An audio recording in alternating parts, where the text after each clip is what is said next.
সেই ক্ষেত্রে আকবর হোসেন ধরেন আওয়ামী লীগ তো বড় একটি দল। এখন তাদের যে অবস্থা, তাদের যে সিচুয়েশন, বা বিএনপি, আওয়ামী লীগ, জামায়াত, এনসিপি, এখন এই দলটাকে আপনি নিষিদ্ধ করে বা বের করে দিয়ে বা চাপ দিয়ে রেখে, ফলে আমরা দেখি যে এর আগে আমি আলোচনা করেছিলাম, ধরেন প্রতিবেশী দেশ, সেখানে বিজেপি ক্ষমতায় আসছে পশ্চিমবঙ্গে, তারা নানাভাবে পুশিন করার চেষ্টা করবে, এটা আশঙ্কা করা হচ্ছে।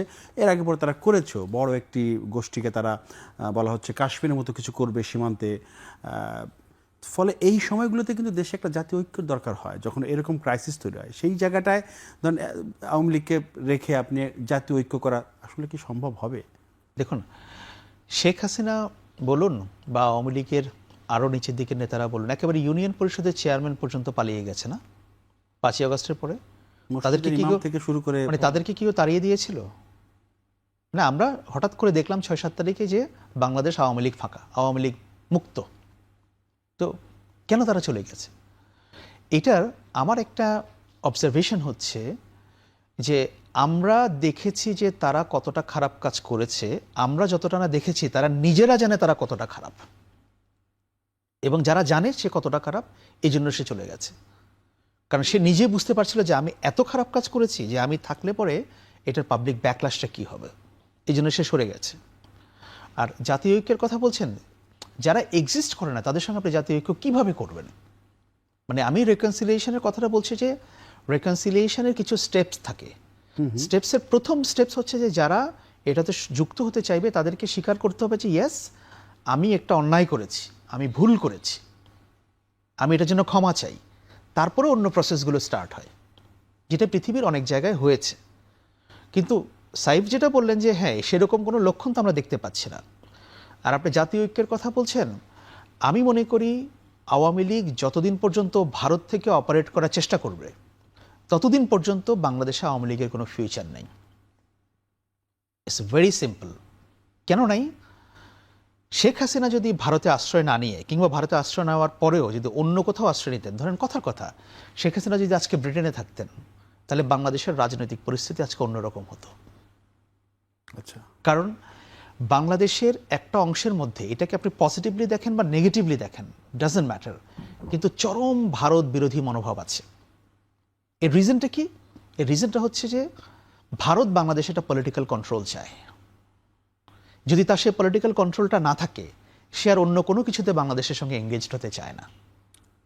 5ই আগস্টের পরে তো ভারতকে কেউ বলে নাই যে আমরা আপনাদের সঙ্গে সম্পর্ক রাখবো না। তারা গোস্বা করেছিল, অভিমান করেছিল, কারণ তাদের বন্ধু ক্ষমতায় নাই।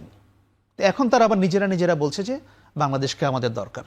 এখনো কিন্তু তাদেরকে কেউ ডেকে আনেনি, তাই না? ভারতের সাথে আমাদের সম্পর্কটা আসলে যেহেতু না না, এখন বড় দেশ, সেই জন্য আমি বলছি তাদের যে সাথে সম্পর্কটা কেমন হবে? সেই জন্য আমি বলছি যে আওয়ামী লীগের সঙ্গে ওই যে জাতীয় ঐক্যের ব্যাপারটা, as long as they are operating from India, the chances are very slim. এটার আমি কোনো সুযোগ দেখি না। আচ্ছা, আর ভারতের সঙ্গে সম্পর্কে কি হবে? বাংলাদেশের কোনো মানুষই বলবে না, আমিও বলবো না, আমি অন রেকর্ড বলছি যে আমি ভারতের সঙ্গে সম্পর্ক চাই না। আর উই রিয়েলি ম্যাড যে আমরা ভারতের সঙ্গে সম্পর্ক চাই না? সেটা কি ভারত আমার সম্পর্ক না রেখে আপনি? না না, আমি তো বলছি না তো, অবশ্যই সম্পর্ক চাই, সেটাই। হ্যাঁ, কিন্তু ব্যাপার হচ্ছে সম্পর্কটা আপনি কেমন চান। আমার সঙ্গে তার সম্পর্কটা হবে ব্যবসায়িক, আমার সঙ্গে তার সম্পর্কটা হবে পিপল টু পিপল কন্ট্রাক্ট, আমার সঙ্গে তার সম্পর্কটা হবে কালচারাল। কিন্তু ভাই, আমি যেটা চাইবো না তুমি আমার দেশের রাজনীতিতে তুমি হস্তক্ষেপ করবা, হুইচ আই ডোন্ট ওয়ান্ট। যে আমার দেশে একতরফা নির্বাচন হবে আর আপনি পরের দিন ফুলের তোড়া নিয়ে সাথে সাথে গিয়ে বলবেন যে কত চমৎকার নির্বাচন হয়েছে। হ্যাঁ, আমার দেশের নির্বাচন হবে, তার আগের দিন তাদের ফরেন সেক্রেটারি এসে বলবে যে এই নির্বাচন না হলে বাংলাদেশ জঙ্গিদের দখলে চলে যাবে। এইটা তো বাংলাদেশের মানুষ মানবে না। So sentiment is something. যে কেন বিগ নেইবারকে নিয়ে স্মল কান্ট্রিজগুলোর এই একটা চরম হতাশা, ক্ষোভ তৈরি করে, এটা তো রিজন আছে। আপনি দেখেন, যদি ভারত আজকে বাংলাদেশের রাজনীতিতে যদি হস্তক্ষেপ না করে বা না করতে চায়, বাংলাদেশের মানুষের এটা নিয়ে কোনো মাথা ব্যথা নেই। They are very fine with India.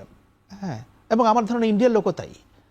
এখন ভারতের তো এই যে মানে ফরেন পলিসির যে ডিজাস্টার, এস জয়শঙ্কর আসার পর থেকে, এস জয়শঙ্কর যখন থেকে ভারতের পররাষ্ট্র সচিব মন্ত্রী হলেন, ভারত এই রিজিয়নে তাদের সবাইকে হারিয়েছে।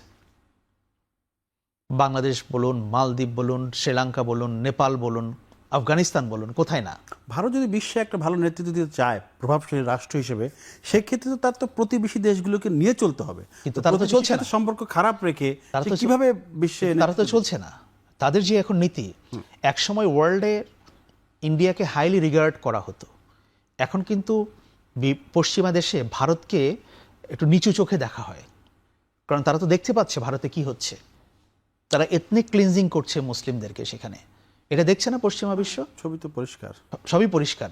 হ্যাঁ, ডোনাল্ড ট্রাম্প এসে ভারতের সঙ্গে সে যে বিহেভ করছে, হ্যাঁ আমি বলবো না যে সেখানে ভারতের ডেমোক্রেসির দুর্বলতা এগুলোর কারণে করছে, বাট ওভারঅল হয় কি যে পুরো ওয়ার্ল্ডে একটা মেসেজ যায়।